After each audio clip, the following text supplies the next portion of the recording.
Assalamualaikum warahmatullahi wabarakatuh. Apa kabar teman-teman? Semoga kalian sehat selalu ya. Nama Insinyur Sutami mungkin tidak terasa asing bagi mahasiswa UNS atau Universitas 11 Maret. Sebab apa? Karena kampus UNS ini berada di jalan yang bernama Insinyur Sutami, daerah Kentingan, Kecamatan Jebres, Kota Surakarta. Tapi mungkin nggak semua mahasiswa UNS dan masyarakat Indonesia yang tahu tentang sosok penting yang pernah menjabat sebagai Menteri Pekerjaan Umum ini. Yuk ikuti gimana sih kisah Insinyur Sutami yang terkenal sebagai menteri termiskin di Indonesia. Simak videonya sampai akhir ya. Insinyur Sutami ini lahir di Surakarta pada tanggal 19 Oktober 1928. Dia bersekolah di SMA Negeri 1 Surakarta. Ayahnya bernama Raden Ngabehi Mloyo Wiguno, adalah seorang pegawai karawitan Keraton Surakarta, teman-teman. Sejak kecil, melalui bimbingan ayahnya ini, Sutami belajar menabuh gamelan dan menari. Selain seni, ayahnya juga mengajari Sutami agar terbiasa hidup dengan mengemban nilai-nilai kejawaan. Takdir hidup Sutami ini ternyata tidak membawanya ke jalur seni, teman-teman. Justru malah ke jalur lain.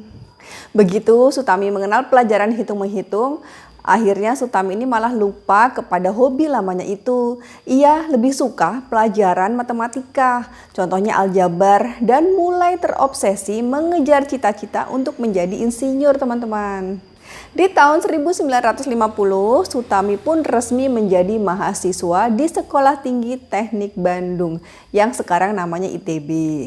Setelah lulus pada tahun 1956, ia langsung magang menjadi asisten pengajar di mata kuliah beton bertulang di Akademi Teknik Departemen Pekerjaan Umum dan Tenaga di Bandung. Karena Sutami ini orang yang sangat ulet, tidak sampai 5 tahun, ia sudah ditunjuk sebagai Direktur Utama Perusahaan Negara Hutama Karya yang bertanggung jawab menyelenggarakan atau membuat proyek mercusuar di zaman Presiden Soekarno.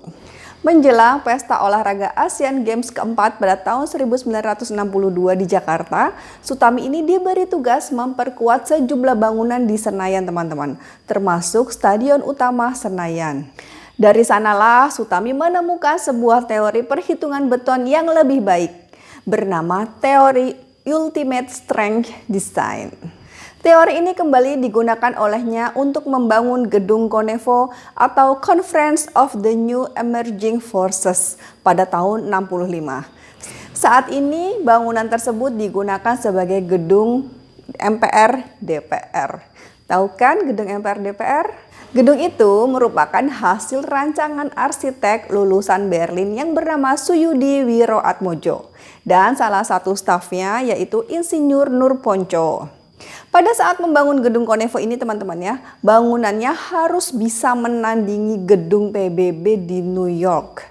Ketika itu Sutami sudah menjadi Menteri Negara, diperbantukan pada Menteri Koordinator Pekerjaan Umum dan Tenaga sejak era Kabinet Dwi Kora tahun 1964. Insinyur Sutami juga menjadi pimpinan pusat proyek pembangunan jembatan Ampera yang ada di Sungai Musi, teman-teman, yang kini menjadi kebanggaan masyarakat Sumatera Selatan.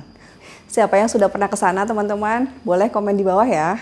Karirnya berlanjut dengan mengisi sebuah posisi yang sama di Kabinet Dwi Kora 2 tahun 66. Selama ia menjabat sebagai seorang menteri, Sutami adalah seorang yang sangat sederhana, serta memiliki kepercayaan dari Soekarno dan Soeharto, teman-teman. Ia menjabat sebagai menteri selama 14 tahun, sejak tahun 65 hingga tahun 78. Ia terbiasa hidup sederhana, bahkan atap rumahnya bocor meski ia telah belasan tahun menjabat sebagai seorang menteri. Sutami selalu menjaga kesederhanaannya ya, teman-teman. Saking sederhananya, atap rumah yang ia tinggali bersama keluarganya ini, teman-teman, ternyata bocor. Cerita tentang bocornya rumah Insinyur Sutami ini ditulis oleh seorang staf ahli Menteri PU yang bernama Hendro Pranoto Susilo. dalam edisi khusus 20 tahun majalah Prisma yang diterbitkan oleh LP3ES tahun 91 di Jakarta. Ketika itu, Insinyur Sutami masih menjabat sebagai Menteri PU dan Tenaga Listrik. Pada saat Lebaran, rumah Insinyur Sutami ini kan ramai dikunjungi oleh para tamu, istilahnya open house gitu teman-teman ya. Tetapi tamu yang datang ini malah justru dibuat kaget teman-teman. Mereka melihat ke atap rumahnya dan banyak sekali bekas bocor pada langit-langit rumahnya. Rupanya rumah yang sudah lama Sutami tempati ini bocor. Padahal Sutami sudah 6 kali menjabat sebagai Menteri PU. Bahkan rumahnya yang berada di Jalan Imam Bonjol, Jakarta Pusat ini teman-teman dibeli dengan cara mencicil. Baru pada saat dia akan pensiun, rumah itu lunas. Sutami tidak pernah mau memanfaatkan fasilitas negara secara berlebihan. Pada saat lengser tahun 78, ia mengembalikan semua fasilitas negara yang pernah ia terima. Bahkan listrik rumah pribadinya yang berada di Surakarta ini teman-teman pernah dicabut oleh PLN karena ia tidak memiliki uang untuk membayar listrik sehingga telat bayarnya. Yang lebih miris lagi teman-teman, Sutami sempat takut dibawa atau dirawat di rumah sakit karena ia tidak memiliki uang untuk membayar biaya rumah sakit. Setelah pemerintah turun tangan, kemudian Sutami akhirnya bersedia dirawat di rumah sakit. Presiden Soeharto sendiri kerap menjenguk Sutami kala sakit. Pada era Sutami, dibangunlah Jembatan Semanggi di Jakarta yang hingga kini menjadi salah satu ikon kota Jakarta. Proses pembangunan Jembatan Semanggi juga merupakan sebuah sejarah tersendiri bagi bangsa Indonesia. 2 orang insinyur terlibat perdebatan sengit di Istana Negara, teman-teman. Di hadapan Presiden Soekarno, mereka sibuk membahas tentang spesifikasi dan metode yang paling cocok untuk membangun Jembatan Semanggi. Menurut Cipta Lesmana yang mengutip kesaksian pembantu Soekarno, 2 orang itu bernama Sutami dan David Cheng. Sutami yang baru saja diangkat menjadi Direktur Utama Perusahaan Negara Hutama Karya mengusulkan agar jembatan dibangun menggunakan konstruksi beton prategang tanpa menggunakan tiang. Namun usulan itu dianggap sangat aneh teman-teman karena ketika itu belum pernah dilakukan di Indonesia. Presiden Soekarno yang sudah hilang kesabarannya melihat keributan di ruang rapat lantas memarahi Sutami. Awas Sutami, kamu jangan main-main dengan nama baik bangsa dan negara.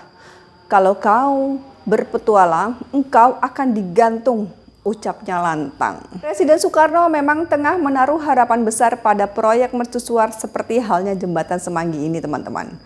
Menurutnya, tidak ada ruang untuk bereksperimen gagal yang berpotensi membuat malu bangsa Indonesia. Bakal tuan rumah Asian Games keempat tahun 62. Menurut kesaksian staf ahli Menteri Pekerjaan Umum Hendro Pranoto, Sutami adalah sosok manusia pembangunan Indonesia yang dimuat di sebuah majalah yang bernama Prisma tahun 91. Sutami sedikit pun tidak gentar mendengar ancaman Soekarno, seolah sudah tidak peduli dianggap lancang. Bahkan Sutami menjawab dengan cepat teman-teman. Tetapi itu memang pendapat saya berdasarkan perhitungan yang cermat. Keberanian Sutami ini membuat Presiden Soekarno ini takjub dan akhirnya luluh juga.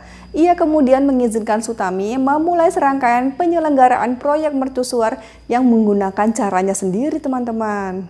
Proyek Jembatan Semanggi ini secara resmi dimulai pada tahun 61.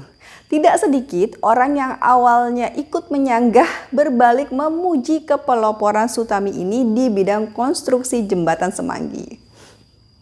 Kalau Pak Sutami kan tidak memakai tiang. Waktu itu it's something new, inovasi di Indonesia pertama kali, kata Suyono Sosrodarsono, Menteri PU zaman Orde Baru yang kala itu mengikuti pertemuan sebagai insinyur muda. Terkesan akan hasil kerja Sutami di bidang konstruksi bangunan dalam proyek mercusuar ini, Soekarno mengangkatnya menjadi Menteri Pekerjaan Umum di Kabinet Dwi Korra tahun 66. Sutami kembali didaulat menjadi menteri tatkala terjadi transisi kekuasaan dari Orde Lama ke Orde Baru pada tahun 67. Sutami menjadi salah satu dari sekian banyak menteri dari Kabinet Soekarno yang senantiasa diboyong masuk ke dalam lingkaran pemerintahan Orde Baru.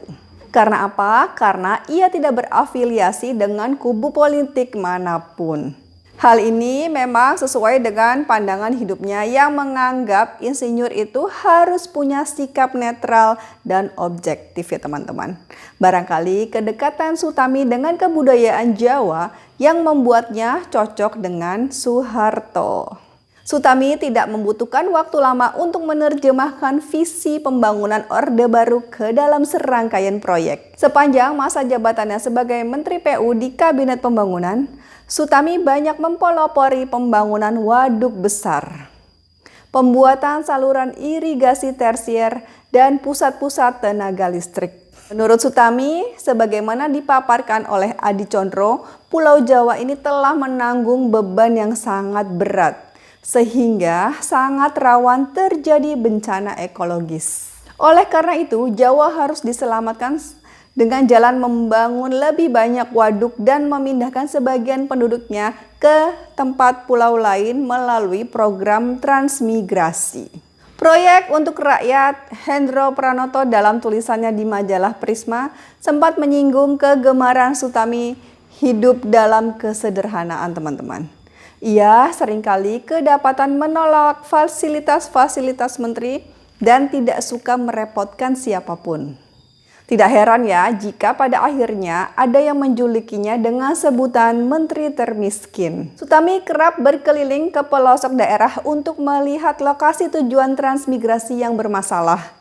Bahkan pernah juga Sutami ini rela berjalan jauh untuk meninjau lokasi setelah mendapat keluhan dari Soeharto yang menyinggung kelayakan lahan transmigrasi di sekitar daerah Jambi. Begitu besar perhatian Sutami pada pembangunan di tingkat bawah. Sebagai menteri, ia malah lebih sering mengurusi pembangunan jembatan desa atau irigasi kecil.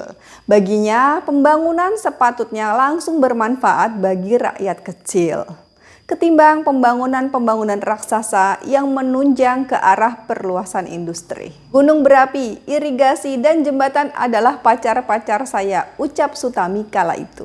Sikap dan ucapan Sutami yang merendah juga diakui oleh hampir semua orang yang dekat dengannya. Menurut mereka, pria kurus yang kuat berjalan kaki berjam-jam ini untuk belusuan bukan saja orang baik, tetapi juga teknokrat ulung yang belajar nilai-nilai kerakyatan dari alam dan sistem kewilayahan. Pak Sutami adalah intelektual yang merakyat. Ia ingin menjadi bagian dari masyarakat. Dari kehidupannya sehari-hari, ia adalah orang yang sederhana, kata Sukaji Ranu Wiharjo, Rektor Universitas Gadjah Mada pada masa bakti 73 hingga 81. Di luar predikatnya sebagai menteri termiskin, Sutami memang bukan menteri biasa teman-teman. Ia dikenal sebagai Menteri Pekerjaan Umum dengan masa jabatan paling lama dalam sejarah kabinet di Indonesia. Di bawah pemerintahan Soekarno, Sutami juga sempat menjabat sebagai Menteri Negara Urusan Penilaian Konstruksi pada usia 35 tahun. Saat terjadi pelimpahan jabatan dalam Kabinet Pembangunan Orde Baru tahun 78, Sutami tidak lagi menerima jabatan menteri. Mundurnya Sutami dari pemerintahan ini terjadi lantaran kondisi kesehatannya yang semakin memburuk teman-teman. Menurut sejumlah berita, penyakitnya ini ditimbulkan akibat kekurangan gizi dan kelelahan. Akibat sakitnya inilah yang menyebabkan Sutami meminta kepada Presiden agar berhenti menjadi Menteri PU. Berdasarkan berita di Kompas tahun 78, Sutami mulai dirawat di rumah sakit sejak tanggal 12 Maret 78 akibat gangguan penyakit lever kronis. Setelah menjalani perawatan intensif dan serangkaian operasi selama hampir 2 tahun, Sutami akhirnya kalah dari penyakitnya teman-teman. Sutami ini tutup usia pada tanggal 13 November 1980. Semasa hidupnya, Sutami juga pernah mengawasi proyek-proyek raksasa seperti Gedung DPR, Waduk Jatiluhur, dan Bandara Ngurah Rai. Tidak hanya sifatnya yang sederhana, Sutami juga memiliki keahlian arsitektur yang luar biasa. Hingga pada tanggal 16 Desember 81, Presiden Soeharto meresmikan Bendungan Karangkates Sumber Pucung, Kabupaten Malang. Soeharto membacakan pidato penghormatannya untuk Sutami. Dia pun memberi nama Bendungan Karangkates dengan nama Bendungan Sutami. Nah, demikian teman-teman kisah salah satu seorang menteri di Indonesia yang terkenal dengan sebutan menteri termiskin di Indonesia kala itu. Jadi tahu kan, Indonesia juga pernah memiliki menteri-menteri hebat pada masanya. Terima kasih ya sudah nonton videonya sampai akhir. Jangan lupa kalian like, kalian subscribe, dan share videonya ke teman-teman kalian. Assalamualaikum warahmatullahi wabarakatuh.